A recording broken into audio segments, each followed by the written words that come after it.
These tourists visiting Mozambique are going snorkeling, but their tour guide, Gustavo Matavela, is worried the fighting between the former rebel group Renamo and the army could scare away holidaymakers. He says there are fewer visitors as it is now. If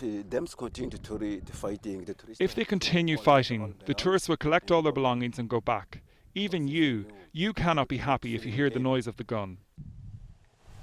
Many resorts are south of the conflict area. Renamo's stronghold is in central Mozambique. When the army captured Renamo's base last month, its fighters said a peace deal signed after the civil war in 1992 was over. It's peaceful here in Vilanculos, but tourists know other parts of the country aren't safe. Because of the trouble, we heard that from terrorists on the roads. Maybe they are blocked and they can't come here. So we went by aeroplanes, it was no problem. Tourism is a multi-million-dollar industry here. According to government figures, more than 2 million tourists visit the country every year. The Unrest is much further north, so just to reassure them that it's a safe, beautiful place to visit. The pristine beaches, it all happens out there. It's amazing. Yeah, lots of boat trips, lots of good fishing.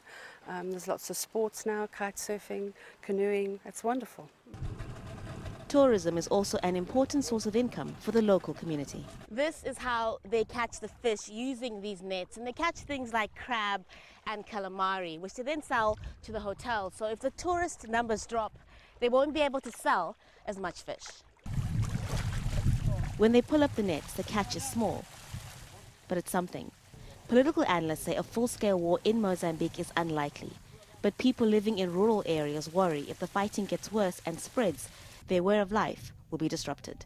Haru, Mutasa, Jazeera, Vilanculos, Mozambique.